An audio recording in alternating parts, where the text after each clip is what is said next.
Hello everyone.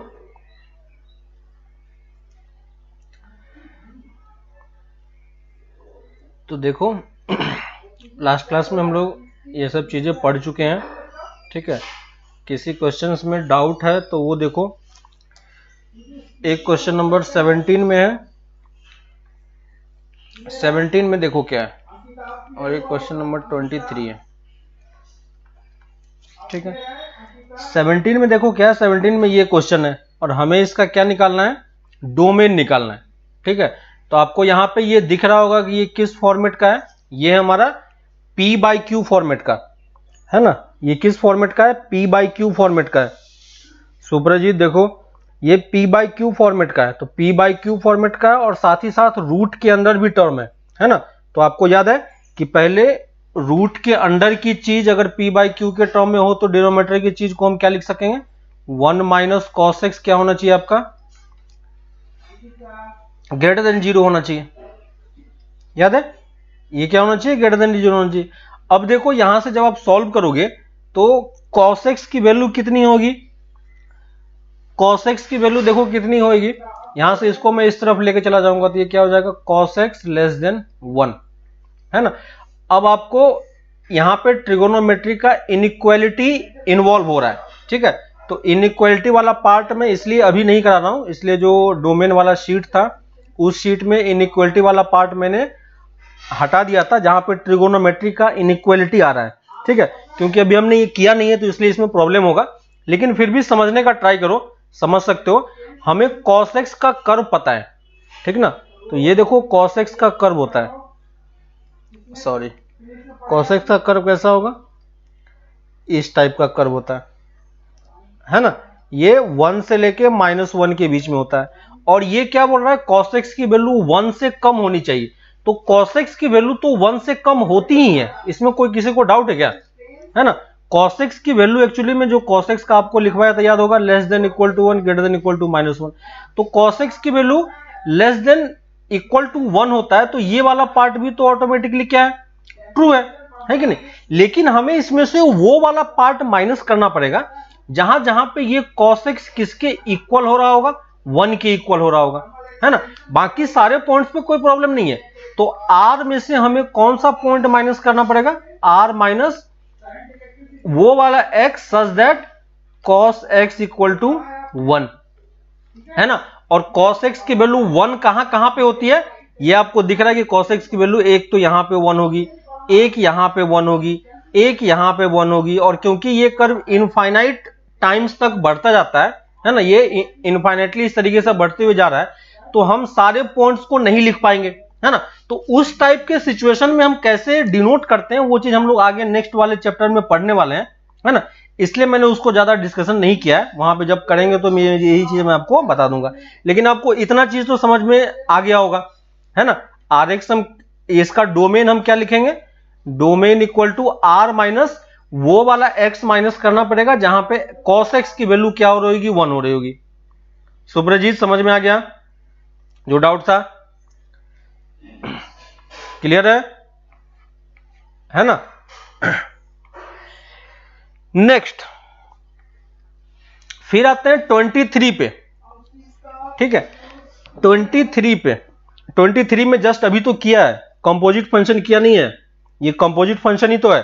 देखो fx हमें क्या दिया हुआ है, सुप्रजीत प्रिजा सुप्रजीत, क्वेश्चन नंबर 23 देखो ध्यान से। f ऑफ x हमें डिफाइन किया हुआ है, f ऑफ x की वैल्यू इसने किसके इक्वल बोला है, y के इक्वल बोला है, ठीक है। तो वो वाला पार्ट हम बाद में लिखेंगे। यहां पे इसने डिफाइन किया है ax minus b upon cx minus a, ठीक है। और इसने हमसे किसकी वैल्यू निकालने के लिए पूछा है, f ऑफ y की वैल्यू निकालने के लिए पूछा है। और y क्या है हमारे पास, यही तो हमारा y है कि नहीं। तो ये एक तरीके से कंपोजिट फंक्शन नहीं है, इस y के जगह पे तुम क्या लिख सकते हो, fx लिख सकते हो। तो ये क्या लिखा हुआ है, f ऑफ fx लिखा हुआ है, आया समझ में। और f ऑफ fx की वैल्यू कैसे निकालेंगे, a into f x minus b, क्योंकि एक ही फंक्शन डिफाइन है तो हमें कोई प्रॉब्लम नहीं है, जहां जहां पे x है वहां वहां पे fx पुट कर दो।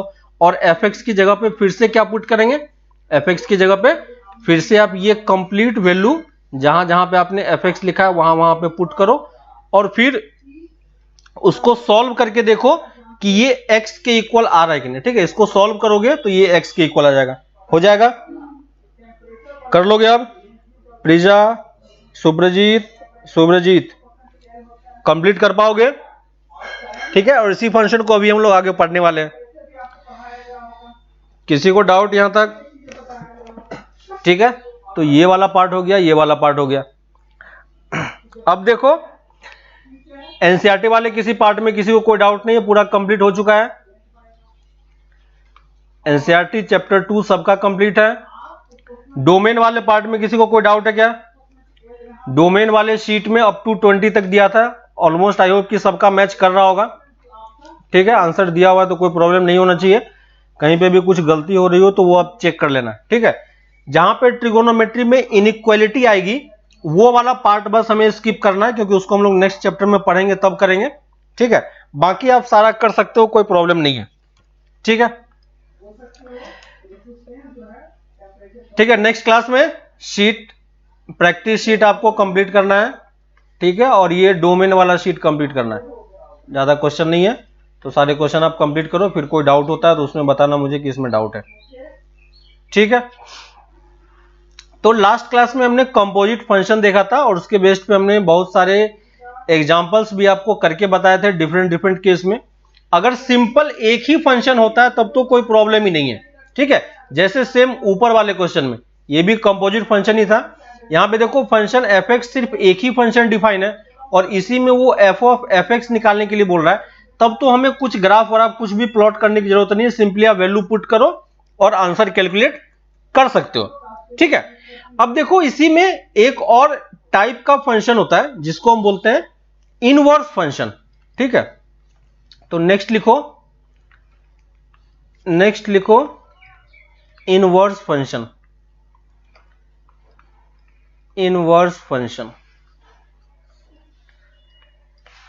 ठीक है, जस्ट हमने अभी कंपोजिट फंक्शन पढ़ा है। ठीक है, तो आपको यह चीज समझ में आ रहा होगा कि अगर आप fx कोई एक फंक्शन होता है एंड gx कोई एक फंक्शन होता है ना, और हम क्या करते हैं fx की वैल्यू में gx की वैल्यू पुट करते हैं या gx में fx की वैल्यू पुट करते हैं किसी भी तरीके से।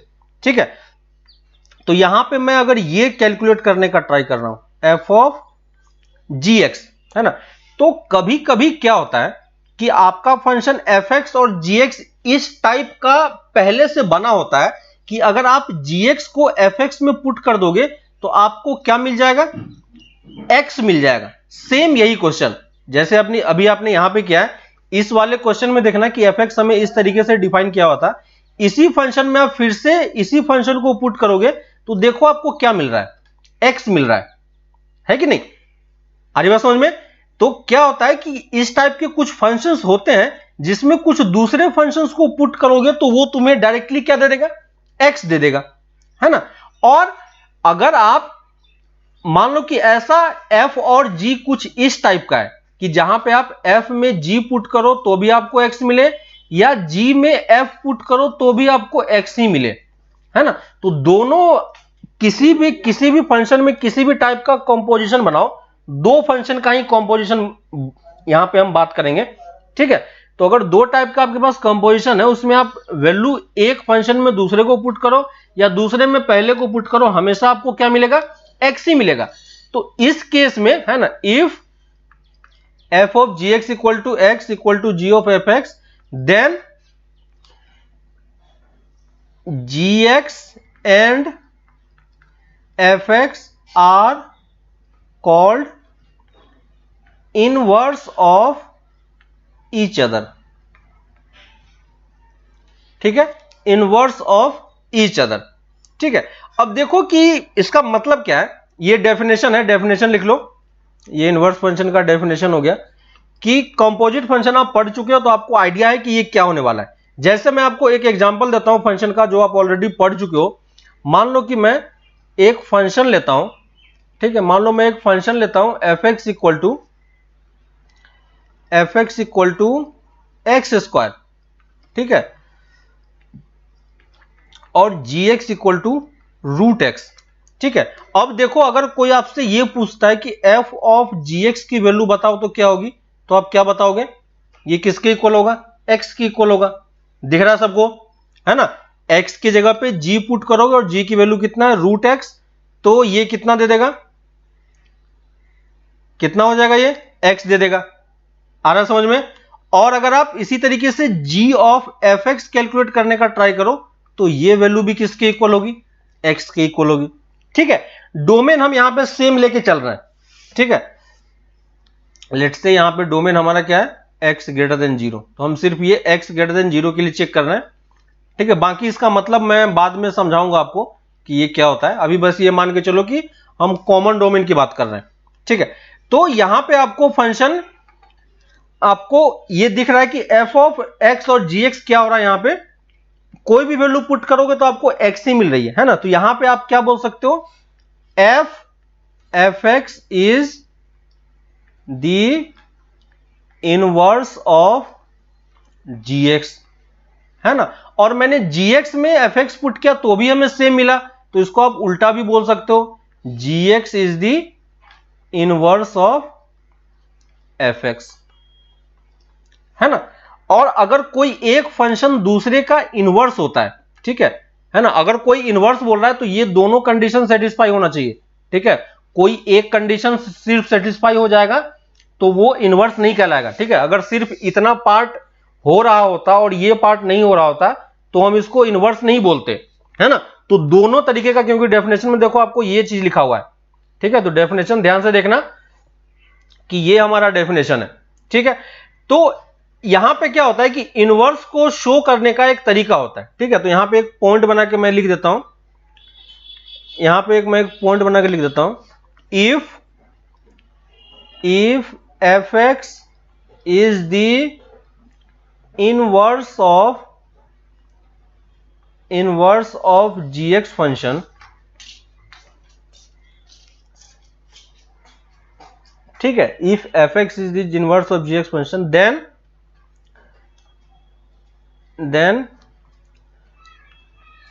gx can be written as f inverse of x। देखो यहां पे ये पावर के टर्म में, ठीक है, और ये एक्चुअली में इसको हम पावर नहीं पढ़ते हैं, क्या पढ़ते हैं, ये पावर में -1 है।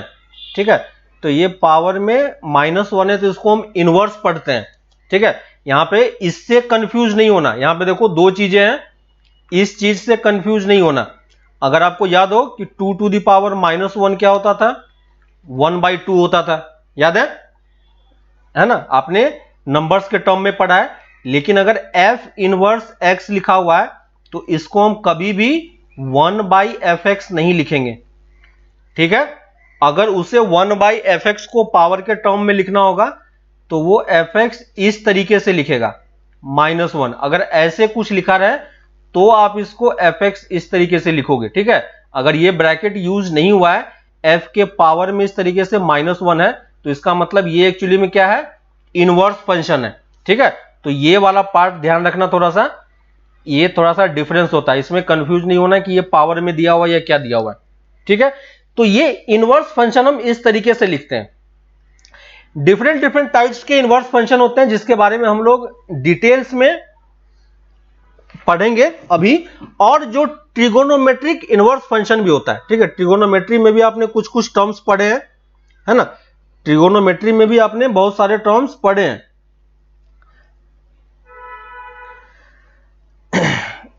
देखो सही होगा अब, है ना।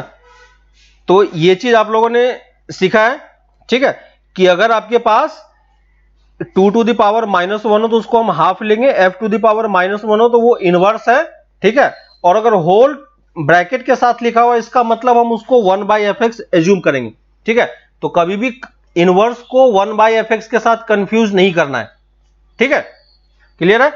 अब यहां पे देखो कि ये जो इनवर्स फंक्शन लिखा हुआ वैसे ही क्या होता है, ट्रिगोनोमेट्रिक इनवर्स फंक्शन भी होता है ना। आपने ट्रिगोनोमेट्रिक फंक्शन देखा है ना। ट्रिगोनोमेट्रिक फंक्शन का इनवर्स जो होता है, ट्रिगोनोमेट्रिक इनवर्स फंक्शन, तो जैसे आपके पास फंक्शन है y equal to sine x, ठीक है, तो इसका इनवर्स हम कैसे लिखते हैं, y equal to sine inverse of x, ठीक है। और यही फंक्शन अपने आपको वो डोमेन वाले शीट में मिला था, ठीक है। तो जहां पे कहीं पे भी आपको इस तरीके से ARE लिखा हुआ था, ARE ऑफ साइन एक्स, इसका मतलब यही होता है, ठीक है। तो उस चीज को आप ध्यान देना, ठीक है। इनवर्स फंक्शन होता है, इसके बारे में इनवर्स ट्रिगोनोमेट्रिक फंक्शन आपका 12th का चैप्टर है, तो हम उसको 12th में डिटेल में पढ़ेंगे, ठीक है। तो अभी मैं इसको नहीं पढ़ रहा हूं, लेकिन मैं आपको लिख के समझाने का कुछ ट्राई कर रहा हूं, ठीक है।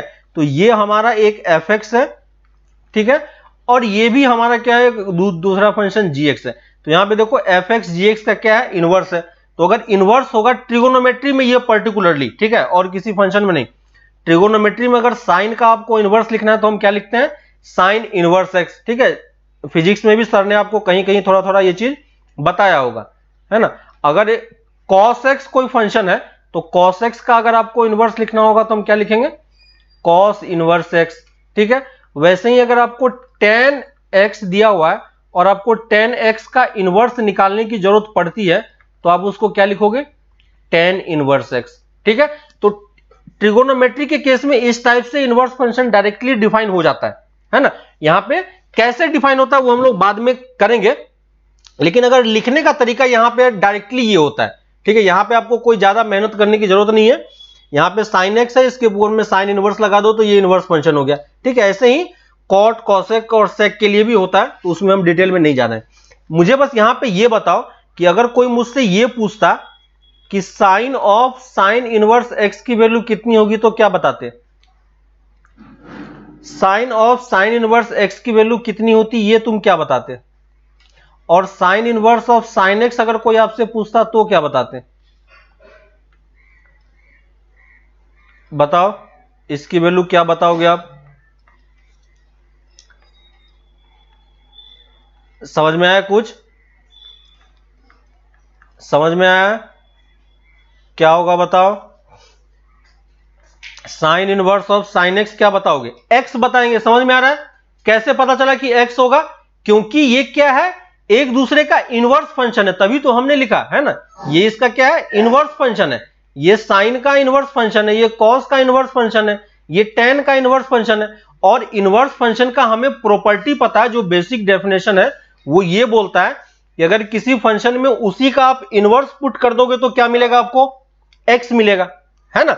जैसे यहां पे देखो f और fx में हमने gx पुट कर दिया तो हमें क्या मिला, x मिला। क्यों, क्योंकि fx और gx क्या था, एक दूसरे का इनवर्स फंक्शन था, है कि नहीं। तो वैसे ही यहां भी क्योंकि ये दोनों एक दूसरे का इनवर्स है तो यहां पे भी आपको क्या मिलेगा, सब में आपको x ही मिलेगा, ठीक है। यहां पे आपके हर जगह पे क्या मिलेगा, आपको x ही मिलेगा। लेकिन यहां पे भी बहुत सारी चीजें ध्यान रखने की जरूरत होती है, हम उस डिटेल में अभी भी नहीं जा रहे हैं, है ना। इनवर्स ट्रिगोनोमेट्रिक फंक्शन वाला पार्ट अभी आपसे बहुत कम पूछा जाएगा, ठीक है। जितना भी पूछा जाएगा वो बस उतना ही पार्ट होगा, जितना जरूरत है वो मैं आपको बता दूंगा। बाकी इसके बारे में डिटेल में हम लोग क्लास 12th में डिस्कशन करेंगे, ठीक है। इसका डोमेन कैसे निकलता है, रेंज कैसे निकलता है, कौन सा क्या होता है, वो सब चीजें हम लोग आगे डिटेल में पढ़ने वाले हैं, ठीक है। तो इनवर्स ट्रिगोनोमेट्रिक फंक्शन में अभी के लिए बस आपके पास उतना ही पार्ट आएगा जितने हमारे काम का है ना। तो ये सब बेसिक चीजें आप याद रखना, ठीक है, क्योंकि एक दूसरे का इनवर्स है, बस मैंने इसलिए इस चीज को x के इक्वल लिखा है, ठीक है। अगर कोई हमें ये बोलता है, अगर, है ना, एक और पॉइंट यहां पे लिख लो, तो ये ट्रिगोनोमेट्री वाला पार्ट हो गया, उसको हम लोग बाद में डिस्कस करेंगे 12th में, ठीक है। अब देखो यहां पे लिखता हूं मैं, if f is a function, if f is a function then inverse of f is written as f inverse x, ठीक है। if fx is a function, fx कर लो, if fx is a function then inverse of fx is written as f inverse x, ठीक है। तो अगर आपके पास कोई fx एक फंक्शन दे दे और उसका इनवर्स कैसे निकालना वो हम लोग आगे देखेंगे, लेकिन लिखने का तरीका क्या होता है, f इनवर्स x होता है, ठीक है। और अगर ये इसका f है तो इसका ये क्या है, इनवर्स फंक्शन है, ठीक है। अब दूसरी चीज, कि अगर मैं ये आपसे ये बोलूं कि f of f inverse x की वैल्यू कितनी होगी, तो क्या बताओगे? f of f inverse x की वैल्यू कितनी होगी, क्या बताओगे? बताओ। और f इनवर्स ऑफ fx की वैल्यू कितनी होगी? ठीक है, क्योंकि f इनवर्स x fx का क्या है? इनवर्स है, तो वो ऑब्वियसली क्या देगा आपको? x ही देगा, क्योंकि यही हमारा बेसिक डेफिनेशन है।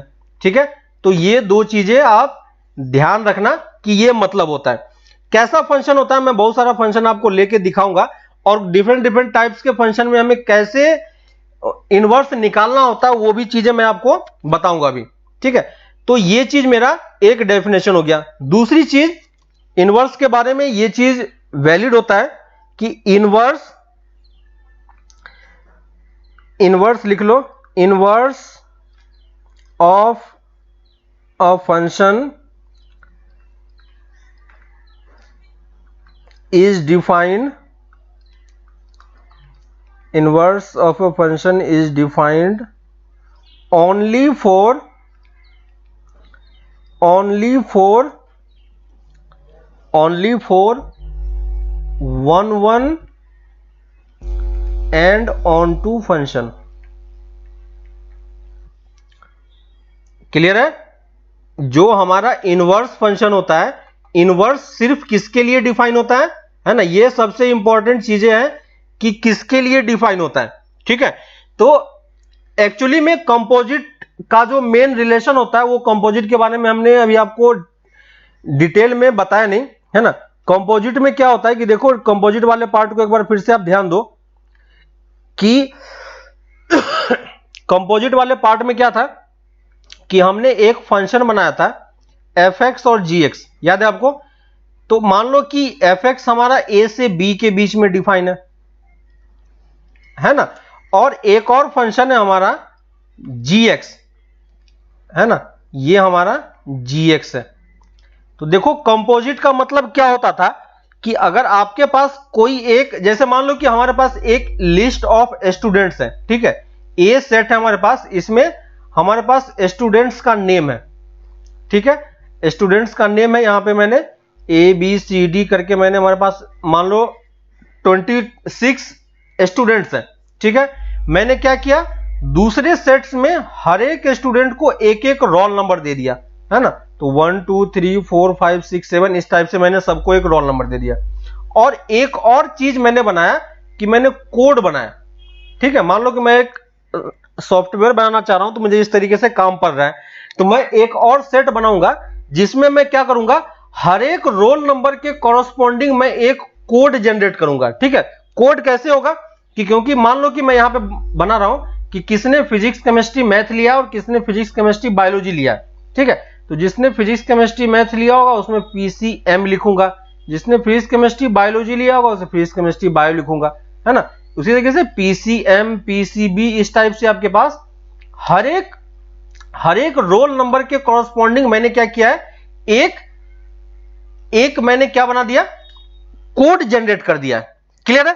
अब देखो कि यहां पे एक्चुअली में क्या हो गया कि हर एक स्टूडेंट से एक एक रोल नंबर एसोसिएटेड है, हर एक रोल नंबर से एक एक कोड एसोसिएटेड है। ठीक है, इसका मतलब आप ये बोल सकते हो क्या कि जो हर एक स्टूडेंट से एक एक कोड भी एसोसिएटेड होगा। समझ में आया क्या? क्योंकि ये इससे रिलेटेड है, ये इससे रिलेटेड है, तो इसका मतलब ये भी क्या होगा, इससे रिलेटेड होगा। क्लियर है ना? तो यहां पे भी सेम उसी तरीके से, यहां जो फंक्शन आपका डिफाइन है, ये फंक्शन किसके किसके बीच में डिफाइन है, ए से बी के बीच में डिफाइन है, और जीएक्स जो आपका फंक्शन है वो बी से सी के बीच में डिफाइन है। ठीक है, हम एक फंक्शन ए से सी में डिफाइन करना चाह रहे हैं। ठीक है, हम क्या बनाना चाह रहे हैं, एक फंक्शन बनाना चाह रहे हैं जो कहां से कहां डिफाइन हो, ए से सी में डिफाइन हो। ठीक है, उसको मैं hx फंक्शन बोल रहा हूं। तो hx फंक्शन आप कैसे लिखोगे, hx फंक्शन ही क्या होगा आपका, f ऑफ gx होगा। क्लियर है? hx फंक्शन ही क्या होगा आपका, f ऑफ gx होगा। ये आपका क्लियर हो गया है ना? इसका मतलब क्या होगा, पहले हम gx निकालेंगे कि इसका इसके साथ रिलेशन क्या है, और इस वाले रिलेशन को मैं इस सेट के साथ कंपेयर करूंगा ताकि मैं यहां से इस एलिमेंट के बीच में पहुंच जाऊं, है ना। तो ये वाला फंक्शन आपका क्या होता है, gx होता है, और ये इस तरीके से कंपोजिट फंक्शन काम करता है ना। इसी टाइप से आप 4 सेट के बीच में निकाल सकते हो, 5 सेट के बीच में निकाल सकते हो, कितने भी सेट के बीच में आप इस तरीके से निकाल पाओगे। क्लियर है? तो ये आपको थोड़ा बहुत आइडिया मिल गया, ठीक है। अब देखो जो इनवर्स फंक्शन होता है, इनवर्स फंक्शन एक्चुअली में क्या होता है कि वो सिर्फ किसके लिए डिफाइन होता है, 1 1 और ऑन टू फंक्शन के लिए ही डिफाइन होता है, ठीक है।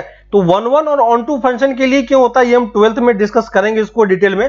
तो अभी के लिए बस आप ये ध्यान रख लो कि अगर कोई आपसे इनवर्स फंक्शन बनाने के लिए बोलता है, ठीक है, या किसी तरीके से वो आपको बोलता है कि ये चेक करो कि इनवर्स फंक्शन होगा या नहीं होगा, ठीक है, तो पहला कंडीशन आपको यही चेक करना है कि वो 1 1 और ऑन टू है या नहीं, ठीक है। अभी हमने 1 1 और ऑन टू का सिर्फ वो वाला पार्ट डिस्कस किया है जहां पे आपको ग्राफ दिया हो तो आप 1 1 और ऑन टू बता सकते हो, ठीक है।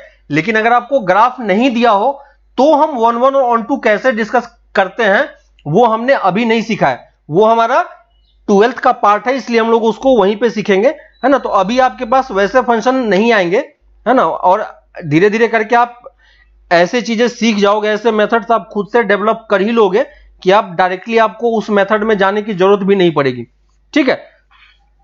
तो ये सेकंड पॉइंट आप थोड़ा सा अच्छे तरीके से ध्यान रखना, ठीक है। तो हमेशा सिर्फ किसके लिए डिफाइन है, 1 1 और ऑन टू फंक्शन के लिए ही डिफाइन है।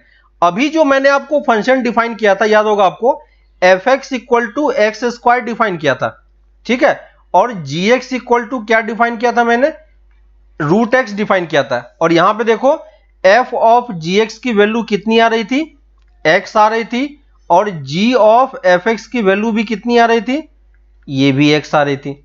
तो क्या ये बताओ कि क्या ये सही है, ये बताओ, ये जो एग्जांपल मैंने लिखा है क्या ये एग्जांपल करेक्ट है या नहीं है, ये जो मैंने लिखा है करेक्ट है, या मैं यहां पे ये बोल सकता हूं कि नहीं, f(fx) is inverse of gx, क्या ये स्टेटमेंट ट्रू है या फॉल्स है, बताओ।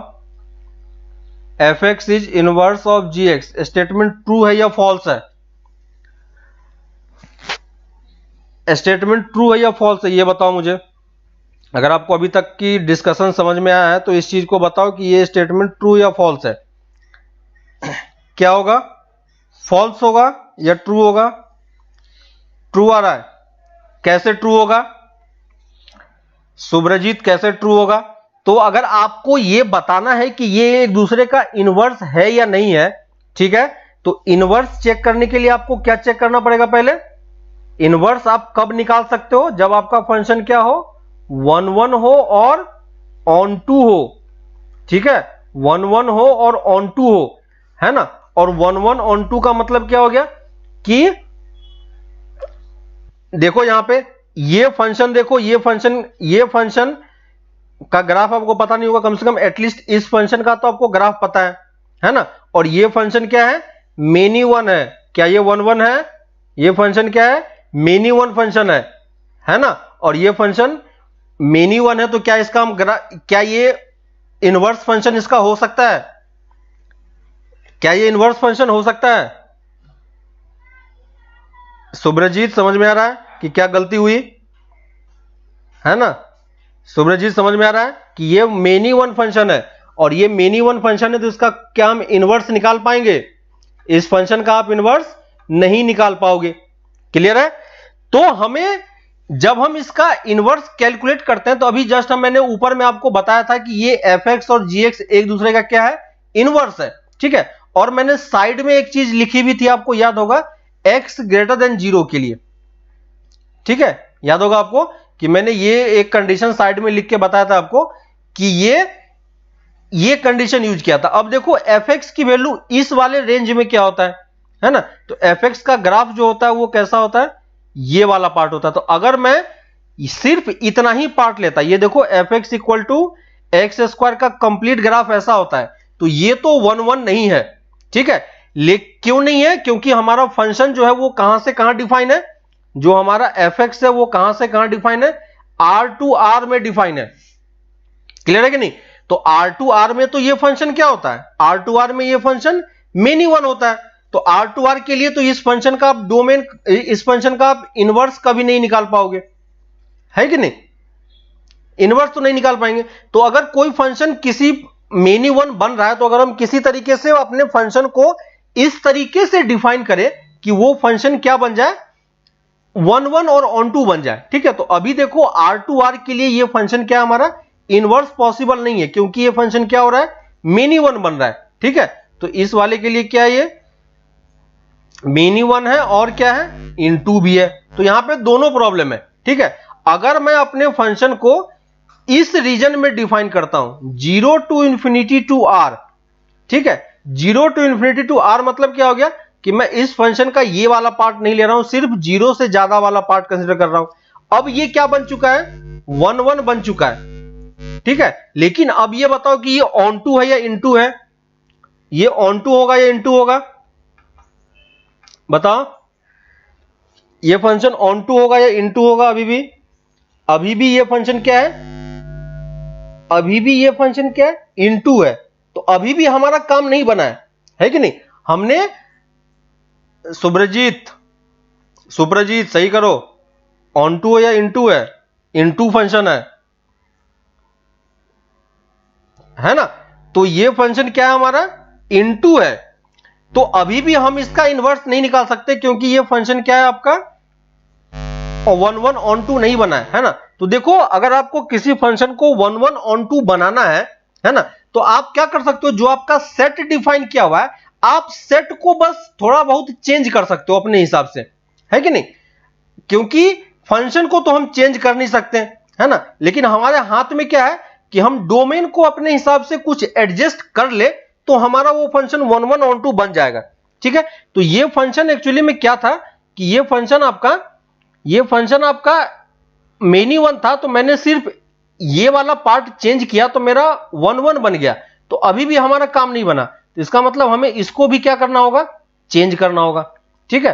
तो इस वाले फंक्शन को हम कहां से कहां चेंज करेंगे, इस वाले फंक्शन को भी मैं 0 टू इंफिनिटी ही ले लूंगा, है ना। तो देखो मैंने सेट को कहां से कहां डिफाइन किया, 0 to infinity to 0 to infinity. और अब देखो ये फंक्शन क्या बन चुका है, 1 1 एंड ऑन टू बन चुका है, ठीक है। और आप इस फंक्शन का आप क्या निकाल सकते हो, इनवर्स निकाल सकते हो, क्लियर है। तो ये जो फंक्शन मैंने प्रीवियस एग्जांपल में जो ये मैंने इसका इनवर्स बताया था, वो मैंने इस रीजन के लिए बताया था, ठीक है। इसलिए मैंने साइड में ये x की वैल्यू आपको लिख के बताई थी, क्लियर हो गया आपको। तो ये जो दोनों फंक्शन है, ये क्या है, इनवर्स फंक्शन है, ये दोनों फंक्शन इनवर्स फंक्शन है, लेकिन किस सेट के लिए, 0 to infinity to 0 to infinity के लिए ही है, क्लियर है ना। तो आपको हर एक क्वेश्चन में ये चीज ध्यान देना है कि जब भी आपको कोई इनवर्स का क्वेश्चन दे, बोले कि ये इनवर्स फंक्शन है या नहीं है या क्या है, तो आपको पहले ये 1 1 और ऑन टू वाला पार्ट चेक करना पड़ेगा, ठीक है। तो बेसिकली अभी आपके पास वैसे ग्राफ्स आएंगे जो हम क्या कर सकते हैं, ग्राफ प्लॉट करके आप देख पाओगे कि इसका 1 1 ऑन टू हम निकाल सकते हैं कि नहीं निकाल सकते हैं, ठीक है। y equal to root x जो होता है, y equal to root x का ग्राफ कैसा होता है, लिख लो, ड्रॉ कर लो, इसको आप ध्यान रखना, ये ऐसा कर्व बार बार आएगा, और इसको हम लोग आगे डिटेल में पढ़ेंगे, जब हम लोग कोऑर्डिनेट पढ़ेंगे तो वहां पे आएगा, है ना। तो ये ग्राफ आपका कुछ इस तरीके से आता है, ठीक है। तो ये y equal to root x का आपका कर्व है, ठीक है। तो इसका कर्व आप देख लो, ये आपका कर्व है y equal to root x का। तो देखो ये फंक्शन तो ऑलरेडी क्या है, 1 1 ऑन टू है ही, है ना। तो इसलिए ये यहां पे तो कोई प्रॉब्लम नहीं था, प्रॉब्लम हमारा पास एक्स स्क्वायर वाले पार्ट में था, तो उसको भी हमने क्या किया, थोड़ा सा चेंज किया, तो वो भी 1 1 ऑन टू बन गया। अब दोनों क्योंकि 1 1 ऑन टू है, तो वो एक दूसरे का इनवर्स बन जा रहा है, ठीक है। तो अब हम उस वाले पार्ट में फिर से मैं आऊंगा, अभी मैं आपको ये बता रहा हूं कि कैसे कैलकुलेट करना होता है, ठीक है। How to find inverse function. अगर हमें कोई एक फंक्शन दे दे और बोले कि इसका इनवर्स निकालो, तो हम कैसे निकालेंगे, ठीक है। तो उस चीज को देखो कि हमें इसको कैसे सीखना है। तो इसमें होता क्या है कि अगर हमें पहले वो क्या कर देगा, जैसे मैं पहला एग्जांपल ले रहा हूं, 2-3 एग्जांपल में इसको समझने का ट्राई करेंगे। y इक्वल टू, है ना, या एफ एक्स इक्वल टू उसने मान लो एक्स स्क्वायर दे दिया, ठीक है, और हमें इसका इनवर्स क्या है वो नहीं पता, तो हमें इसका इनवर्स निकाल के बताना है कि इसका इनवर्स क्या होगा। तो पहली चीज तो हमें इसको क्या करना होगा, रीडिफाइन करना होगा, क्योंकि ये फंक्शन अगर R टू R में होगा तो कभी भी हम इसका इनवर्स नहीं निकाल पाएंगे। ठीक है, तो for inverse function, for or to find inverse function, to find inverse function f should be defined from 0 to infinity to 0 to infinity. ये हमने जस्ट अभी डिस्कशन किया है, तो मैं ये बस इसको मान के चल रहा हूं। ठीक है, आगे हम लोग जितने क्वेश्चन करेंगे तो उसमें हम बाय डिफॉल्ट वैसा सेट ही चूज करेंगे जहां पे फंक्शन 1 1 ऑन 2 हो, है ना। तो इसलिए अब देखो इसका हमें इनवर्स निकालना है। तो इनवर्स एक्चुअली में होता क्या है कि आपको करना क्या है कि ये देखो y जो फंक्शन है, ये y ही fx फंक्शन है, तो y x के टर्म में लिखा हुआ है। आपको करना क्या है कि x को y के टर्म्स में फिर से लिखना है। ठीक है, तो हम क्या करेंगे, इस वाले फंक्शन को जो fx आपको दिया हुआ उसको आप y एज्यूम कर लो और y equal to x square लिखो। ठीक है, यहां से x की वैल्यू अगर आप लिखोगे तो x कितना होगा, रूट ओवर y। समझ में आ गया, ये आपका क्या हो गया, रूट ओवर y हो गया। जब आपका लेफ्ट हैंड साइड में सिर्फ x आ जाए और राइट हैंड साइड में कंप्लीटली सारा y आपका कहां चला जाए, राइट हैंड साइड में चला जाए। ठीक है, ये देखो यहां पे ये चीज ध्यान देना कि लेफ्ट हैंड साइड में सिर्फ क्या होना चाहिए, x होना चाहिए और कुछ भी नहीं होना चाहिए, क्योंकि ऊपर में देखो फंक्शन में जो हमें लिखा हुआ था लेफ्ट हैंड साइड में सिर्फ y था और राइट हैंड साइड में कुछ भी हो सकता है, +1 3 कुछ भी हो, उससे प्रॉब्लम नहीं है, लेकिन लेफ्ट हैंड साइड में सिर्फ y था। हमें इसको इस तरीके से कन्वर्ट करना है कि लेफ्ट में सिर्फ x आ जाए और राइट में बाकी सारा y का टर्म चला जाए। ठीक है, तो अगर आप यहां तक पहुंच चुके हो तो इसी फंक्शन को हम क्या बोलेंगे, इस फंक्शन का इनवर्स बोलते हैं। ठीक है, लेकिन इसको हम डायरेक्टली इस तरीके से नहीं लिखेंगे, इस वाले फंक्शन से अब हमें नेक्स्ट इनवर्स फंक्शन लिखना है। तो आपको इस x की जगह पे क्या लिखना पड़ेगा, f इनवर्स x लिखना पड़ेगा। क्लियर है ना, जब इनवर्स फंक्शन लिखेंगे तो इस तरीके से लिखेंगे और राइट हैंड साइड में आपके पास जहां जहां पे y है उन सारे जगह पे हम क्या रिप्लेस कर देंगे, x रिप्लेस कर देंगे, क्योंकि हम फंक्शन को x के टर्म में ही निकालते हैं। ठीक है, तो ये फंक्शन इसका क्या है, इनवर्स हो गया, है ना। इनवर्स फंक्शन क्या हो गया, ये वाला फंक्शन हो गया। सबको क्लियर है कि कैसे मैंने इनवर्स फंक्शन लिखा, किसी को डाउट है बताओ कि इनवर्स फंक्शन मैंने कैसे लिखा, इनवर्स फंक्शन मैंने कैसे लिखा, किसी को कोई डाउट है क्या, बताओ। सबको समझ में आ गया करना क्या है ना।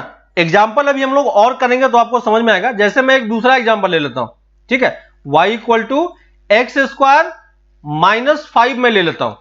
ठीक है, तो y equal to x square -5 है, तो फिर से आपको ये चीज पहले चेक करना पड़ेगा कि ये फंक्शन 1 1 ऑन 2 होना चाहिए। ठीक है, तो मैं ये एज्यूम करके चल रहा हूं कि ये जो फंक्शन है वो उसी सेट में डिफाइन है जहां पे ये 1 1 ऑन 2 होगा। ठीक है, तो अब मुझे इस फंक्शन का, है ना, इस फंक्शन का मुझे इनवर्स निकालना है। तो इनवर्स निकालने के लिए मैं क्या करूंगा, फिर से देखो मैं इसको fx है तो इसको तो मैं y मान ही सकता हूं, तो y equal to x square -5 लिख दिया मैंने। ठीक है, और यहां से अब लेफ्ट हैंड साइड में y है तो मैं ट्राई करूंगा कि मुझे x as a function of y मिले। ठीक है, तो देखो मुझे लेफ्ट हैंड साइड में सिर्फ x चाहिए, तो मैं इसको इधर उधर इंटरचेंज करूंगा तो ये क्या बन जाएगा, y + 5। मुझे लेफ्ट हैंड साइड में एक्स स्क्वायर भी नहीं चाहिए, क्या चाहिए, सिर्फ x चाहिए, तो x कैसे निकालेंगे, रूट ओवर y + 5। क्लियर है, और ये जब आ चुका है आपका तो अब यहां से आप इनवर्स कैसे लिखोगे, इस x के जगह पे आप क्या लिखोगे, f इनवर्स x, और राइट हैंड साइड में जहां जहां भी आपका y है उन सबको आप x से रिप्लेस कर दोगे, तो ये क्या बन जाएगा, x + 5। क्लियर है, समझ में आया सुब्रजीत, अब समझ में आया कि क्या किया मैंने। ठीक है, अभी हम लोग और एग्जांपल करेंगे तो आपको और बेटर क्लियर होगा। यहां तक क्लियर है, कर लोगे अब, हां सौमिक सही है, समझ में आ गया। ठीक है, एक और दूसरा एग्जांपल लिखते हैं, जैसे लिखो y equal to x square +3x + 2, इसका इनवर्स फाइंड करो, है ना, assuming that function is 1 1 and on 2, assuming that f is defined in a set where f is 1 1 and on 2। ठीक है, मैं अभी उस डिटेल में नहीं जा रहा हूं, लेकिन आपको ये चीज हर एक क्वेश्चन के लिए चेक करके पहले देखना पड़ेगा। ठीक है, तो मैं अभी बस ये एज्यूम करके चल रहा हूं कि ये है। अब देखो, इससे हमें अगर इनवर्स निकालना है तो हमें क्या करना होगा, फिर से मैं इसको y एज्यूम करूंगा, तो y equal to x square plus 3x plus 2 है। ठीक है, अब देखो यहां से हमें x as a function of y निकालना है, तो इसको मैं क्या लिखूंगा, x square plus 3x plus 2 minus y equal to 0। ठीक है, और देखो x में क्वाड्रेटिक है तो x का तो मैं रूट निकाल ही सकता हूं, तो x को क्या लिख सकते हैं, x plus minus root over b square minus 4ac। ठीक है, देखो बी स्क्वायर माइनस 4ac, देखो ये होगा क्या, डिवाइडेड बाय ट्वाइस से। ठीक है, यहां पे मैं इसका सिर्फ पॉजिटिव पार्ट लेके चल रहा हूं, क्यों होगा वो हम लोग आगे डिटेल में डिस्कशन करेंगे, तो उसमें अभी नहीं जाना है हमें। ठीक है, वो आपका सेट जहां पे डिफाइन होगा उसके अकॉर्डिंग वो चीज निकल के आता है। तो देखो यहां पे कितना आ जाएगा, 9 माइनस 1 आप चेक करोगे तो ये कितना आ जाएगा, 1 प्लस 4y। चेक करना आप, है ना। तो इसका इनवर्स हम क्या लिखेंगे, आप लोग मत लिखो, लिखने में प्रॉब्लम होगा, चेक करके बताओ कि ये सेम है कि नहीं। -3 प्लस रूट ओवर, या प्लस माइनस दोनों ले लो, कोई फर्क नहीं पड़ता, 1 प्लस 4x। चेक करो कि क्या एफ इनवर्स यहां पे ये आ रहा है आपका, क्या आपका एफ इनवर्स ये आ रहा है, एफ इनवर्स ये आ रहा है सबका, देख के बताओ। मैंने यहां पे निकाल दिया, आप लोग मत टाइप करो, टाइप करने में प्रॉब्लम होगा। ठीक है, देख चेक करके बताओ कि ये सबका आ रहा है क्या, एफ इनवर्स मैंने ये इस तरीके से लिखा। ठीक है, एक और एग्जांपल मैं ले रहा हूं, f x equal to e to the power x, f x equal to e to the power x, इसका इनवर्स निकालो, find the inverse, find the inverse, सबका ये आ रहा है। ठीक है, नेक्स्ट इसका निकालो, find the inverse y equal f x equal to e to the power x. E to the power x का आप इनवर्स कैसे निकालोगे, ठीक है, e to the power x का इनवर्स निकालने के लिए क्या करना होगा, फिर से हमें इसको हम y एज्यूम कर लेंगे, तो y equal to e to the power x. हमें x को लेफ्ट हैंड साइड में लाना है, तो हमें क्या लेना पड़ेगा, log लेना पड़ेगा दोनों तरफ, तो log y की वैल्यू क्या हो जाएगी, x, देखो log e बेस e 1 हो जाएगा। हमने यहाँ पे बेस कितना लिया है, बेस हमने e लिया है। ठीक है, तो इसको मैं ln y लिख रहा हूं, है ना। और देखो x को मैंने लेफ्ट हैंड साइड में ले लिया, इसको मैंने y साइड में ले लिया, है ना। तो यहां से देखो x लेफ्ट हैंड साइड में आ गया, तो उसको मैं क्या लिख दूंगा, f inverse x equal to ln of x। ठीक है, अब आपको ये चीज समझ में आ रहा है कि ln x और e to the power x दोनों क्या है, एक दूसरे का इनवर्स है। ठीक है, ln x और e to the power x क्या है, एक दूसरे का इनवर्स है। ठीक है, तो यहां पे एक पॉइंट बना के लिख लो, e to the power x and ln x are inverse of each other, inverse of each other. ठीक है, इसलिए आपको ये चीज समझ में आ रहा होगा कि जब हम ये चीज लिखते हैं, log of e to the power x लिखते हैं, तो हमें क्या मिलना चाहिए, x मिलना चाहिए, या अगर आप e to the power log x लिखते हो तो भी आपको क्या मिलना चाहिए, x मिलना चाहिए। क्यों मिलना चाहिए, क्योंकि ये दोनों एक दूसरे का क्या होता है, इनवर्स होता है। ठीक है, अब अगर क्योंकि इस वाले दोनों फंक्शन का आपको ग्राफ पता है, तो मैं यहां पे आपको दोनों का ग्राफ एक साथ प्लॉट करके दिखाता हूं। ठीक है, यहां पे थोड़ा सा एक इंटरेस्टिंग फैक्ट निकल के आता है, तो उस चीज को आप थोड़ा सा ध्यान देना। ठीक है, देखो e to the power x का कर्व कैसा होता है, e to the power x का कर्व कुछ ऐसा होता है ना। ये कहां से पास करता है, 0,1 से पास करता है ना। और e टू log x का ग्राफ कैसा होता है, log x का ग्राफ ऐसा होता है। ठीक है, ये कहां से पास करता है, 1,0 से पास करता है। ठीक है, और यहां पे एक प्रॉपर्टी और सेटिस्फाई होती है, अगर आप यहां पे बीच में y equal to x line draw कर दो, ठीक है, तो आप ये देखोगे कि ये दोनों लाइन ये दोनों कर्व एक दूसरे का क्या है, मिरर इमेज है ना। ये दोनों कर्व एक दूसरे का क्या है, मिरर इमेज है। ठीक है, तो ये हमारा y equal to x line है ना। तो ये चीज ये प्रॉपर्टी जो होती है वो इनवर्स फंक्शन के लिए हमेशा ट्रू होता है, किसी भी टाइप का फंक्शन हो। ये मैंने आपको एक पर्टिकुलर टाइप के फंक्शन में, मैंने आपको बस पर्टिकुलर टाइप के फंक्शन में शो करके दिखाया है। हर एक कर्व में ये चीज शो करना पॉसिबल नहीं है, लेकिन ये चीज हर एक के लिए वैलिड होता है। ठीक है, लिख लो inverse f x and g f x and f inverse x, f x and f inverse x are mirror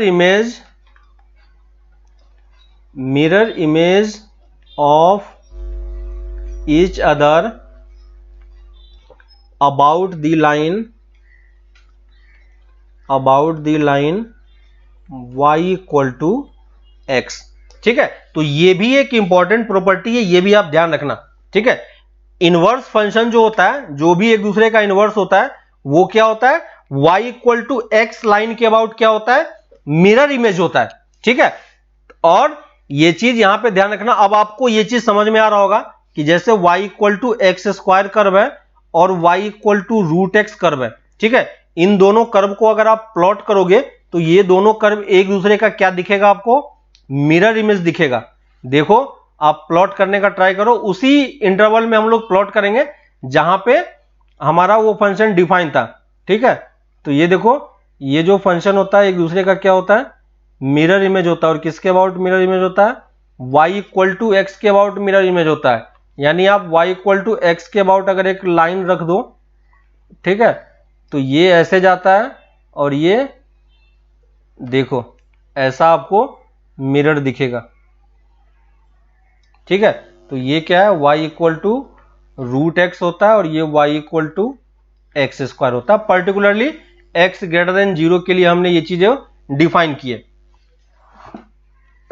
हाँ, ये चीज हर एक केस के लिए ट्रू है, इसलिए मैंने देखो यहां पे पर्टिकुलर फंक्शन नहीं लिखा, f के टर्म में लिखा है, जनरल फंक्शन है।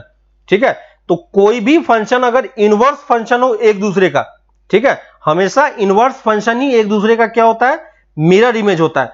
तो कोई भी फंक्शन आपको ड्रॉ कर दे, अगर उसका आप इनवर्स ड्रॉ करके देखोगे तो ऑलवेज उसका मिरर इमेज होगा। ठीक है, तो इस मिरर वाली प्रॉपर्टी को भी हम बहुत जगह पे यूज करते हैं। अगर किसी फंक्शन का ग्राफ प्लॉट करना हमें डिफिकल्ट लगता है किसी इनवर्स फंक्शन का, तो हम ट्राई करते हैं कि उसका अगर फंक्शन हमें ओरिजिनली पता हो तो उसका हम y इक्वल टू एक्स के अबाउट मिरर इमेज ले ले, तो वो उसके लिए ट्रू हो जाएगा ग्राफ, है ना। तो यहां पे आपको ये दिख रहा है, क्लियर है। तो लेकिन एक चीज आपको ये चीज ध्यान रखना है हमेशा कि जब भी आपका फंक्शन डिफाइन होगा, वो किसके लिए डिफाइन होगा, वो डिफाइन होगा हमेशा किसके लिए डिफाइन होगा, वो फंक्शन हमेशा, सॉरी एक मिनट, ये वाला फंक्शन थोड़ा सा गलत है। देखो इन दोनों का इंटरसेक्शन, ये चीज सही कर लेना, यहां पे ये ऐसे नहीं जाएगा, ये इसको टच नहीं करता है, ये इसको क्या करता है, कट करता है ना, इस तरीके से जाता है। और ये y equal to x square line इस तरीके से जाता है। ये देखो, क्योंकि इन दोनों का देखो कैसे पता चला कि ऐसा कर्व होगा, क्योंकि एक्स स्क्वायर और एक्स को अगर आप सॉल्व करोगे तो क्या होगा, उसका इंटरसेक्शन पॉइंट आएगा। देखो x square equal to root x को अगर सॉल्व करोगे तो इंटरसेक्शन पॉइंट क्या आ रहा है, एक तो x की वैल्यू 0 आ रही है और x की वैल्यू 1 आ रही है ना। तो ये चीज ध्यान रखना, ये चीज ध्यान रखना कि पहले दोनों कर्व को एक बार सॉल्व करके देख लो कि अगर इंटरसेक्शन पॉइंट निकल रहा है तो इंटरसेक्शन पॉइंट आएगा। ठीक है, y equal to log x और e to the power x कहीं पे भी एक दूसरे को कट नहीं करता है ना, क्योंकि वो आपको ग्राफ में दिख रहा है। ये वाला ग्राफ में देखो कि ये इसका इंटरसेक्शन कर्व होगा, है ना, तो ये इसका y equal to root x का कर्व ये है। ठीक है, तो ग्राफ सही कर लो थोड़ा सा, ये y equal to root x है और ये y equal to x square का कर्व है। ठीक है, तो ये चीज आपको समझ में आना चाहिए, है ना। तो फंक्शन, इनवर्स फंक्शन हमेशा किसके लिए डिफाइन होता है, जो फंक्शन 1 1 और ऑन टू होता है। ठीक है, और अगर कोई फंक्शन 1 1 और ऑन टू होता है तो उसको हम क्या बोलते हैं, एक और पॉइंट यहां पे लिख लो, if a function is 1 1 and onto 1 1 and on to, then it is called bijective function. ठीक है, तो कहीं पे अगर बाइजेक्टिव वर्ड अगर किसी क्वेश्चन में यूज होता है तो उस वाले पार्ट में देख लेना कि बाइजेक्टिव का मतलब क्या है। ठीक है, बाइजेक्टिव का मतलब क्या है कि वो 1 1 एंड ऑन टू दोनों होना चाहिए। ठीक है, तो कहीं कहीं पे ये चीज वर्ड यूज होता है, इसलिए मैंने ये बताया आपको। बाकी चीजें आपको जब आप क्वेश्चन करोगे, है ना, जब आप 12th में जाओगे तो वहां पे आपको थोड़ा सा बेटर तरीके से और ये चीज समझ में आएगा, क्योंकि हम उसको वहां पे फिर से करेंगे। ठीक है, तो इस तरीके से हम फंक्शन का क्या निकालते हैं, इनवर्स निकालते हैं। ठीक है, अब मैं कुछ फंक्शन आपको लिख के दे रहा हूं। ठीक है, उन सारे फंक्शन का आप इनवर्स निकालने का ट्राई करना। ठीक है, उन फंक्शन का आप इनवर्स घर पे ट्राई करना कि उसका इनवर्स कैसे निकलेगा, और चेक कर लेना कि वो उसका 1 1 ऑन टू है या नहीं। ठीक है, लेकिन अभी मैं जो आपको कर्व दे रहा हूं वो कर्व एक्चुअली में वही सारा कर्व है जो 1 1 ऑन टू है ही। ठीक है, तो उस वाले पार्ट को आपको ज्यादा चेक नहीं करना है ना। मैं कुछ फंक्शन लिख देता हूं, आप उसका ट्राई करना कि इसका इनवर्स क्या होगा। ठीक है, लिखो, लिख लो, क्वेश्चन लिख लो कुछ, आप ट्राई करना इसको, फिर हम लोग इसके आगे कंटिन्यू करते हैं, है ना। Find the inverse of the given function assuming that function is assuming that function is defined properly। ठीक है, properly मतलब वो 1 1 on 2 वगैरह सब कुछ किया हुआ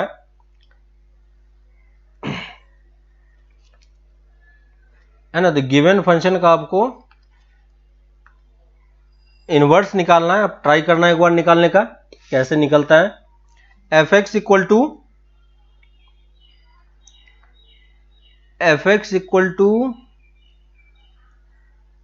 ई to the power 3x minus 2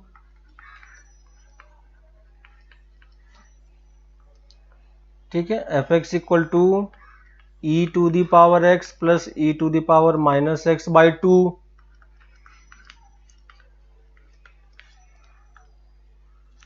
f x equal to x square minus 3x plus 4,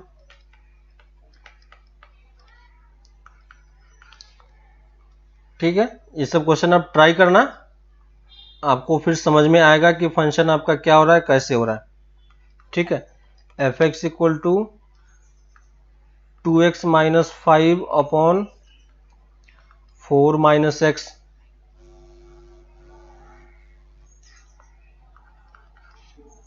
ठीक है। फिफ्थ टाइप के फंक्शन में एक और फंक्शन लिख लेते हैं, आप इसको ट्राई करना, फिर हम इसको आगे कंटिन्यू डिस्कशन करेंगे। ठीक है, एक ब्रांच फंक्शन भी ले लेते हैं, f x equal to x square x square और 8 रूट एक्स, ठीक है, 8 रूट एक्स। और ये फंक्शन हमें डिफाइन है x की वैल्यू लेस देन 1 के लिए, ये हमारा डिफाइन है 1 से लेके 4 तक के लिए, ठीक है, और ये हमारा डिफाइन है x ग्रेटर देन 4 के लिए। ठीक है, तो इन सारे 5 केसेस में आपको क्या करना है, हर एक फंक्शन का डोमेन निकालने का ट्राई करना है। ठीक है, आप ट्राई करना कि डोमेन कैसे होगा, फिर नेक्स्ट क्लास में हम इसको डिस्कशन करेंगे, तो वो आप देख लोगे कि ये कैसे निकलता है। ठीक है, ये सारे फंक्शन जब भी आप इसका डोमेन निकालोगे तो सॉरी जब आप इसका इनवर्स निकालोगे तो आपको समझ में आ जाएगा कि कैसे इनवर्स निकालना है। साथ ही ये सारे फंक्शन हम एज्यूम करके चल रहे हैं कि अपने प्रॉपर्ली डिफाइन है, किसी भी टाइप में कोई प्रॉब्लम नहीं है। और ये सारे फंक्शन जब आप इसका इनवर्स कैलकुलेट करोगे तो ये सारे फंक्शन एक दूसरे का क्या होगा, y इक्वल टू एक्स के अबाउट क्या होगा, मिरर इमेज होगा। ठीक है, तो ये 4-5 क्वेश्चन है, ये क्वेश्चन आप लोग ट्राई करो। ठीक है, नेक्स्ट क्लास में हम लोग यहीं से फिर से स्टार्ट करेंगे, इसी को कंटिन्यू करेंगे। और जो आपका प्रैक्टिस शीट था, ठीक है, प्रैक्टिस शीट आप लोग कंप्लीट कर लेना, कम क्वेश्चन है। ठीक है, अप टू 30 तक शायद हम लोगों ने कर लिया है प्रैक्टिस शीट, है ना। प्रैक्टिस शीट कहां तक हो गया, 25 तक शायद हो गया है ना। क्वेश्चन नंबर 25 सही से करना, 25 क्वेश्चन नंबर, ठीक है।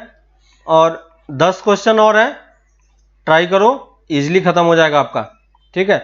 इसमें भी आपका 20 तक सारा क्वेश्चन खत्म हो चुका है, बाकी सारा क्वेश्चन डोमेन निकालने का है, तो वो दोनों पार्ट भी आप लोग देख लेना, ठीक है। प्रैक्टिस शीट एंड डोमेन वाला शीट, ठीक है। तो ये दोनों शीट आपको कंप्लीट करना है, और साथ ही आपके पास ये 5 क्वेश्चन भी है, तो ये 5 क्वेश्चन भी कंप्लीट करना, ठीक है। कल भी डिस्कशन करेंगे, परसों भी करेंगे डिस्कशन, तो ऐसा नहीं कि कल नहीं हुआ तो फिर डिस्कशन नहीं होगा, बाकी कभी भी हम लोग डिस्कशन करते रहेंगे, ठीक है। तो ये 5 क्वेश्चन आप लोग ट्राई करो, फिर हम लोग इसके आगे नेक्स्ट क्लास में फिर कंटिन्यू करेंगे और देखेंगे कि कैसे अलग अलग टाइप के और भी ढेर सारे फंक्शन है, तो उन सारे फंक्शन को भी हम लोग डिस्कशन करेंगे, ठीक है। तो मिलते हैं हम लोग फिर आगे नेक्स्ट क्लास में, ओके, चलो बाय।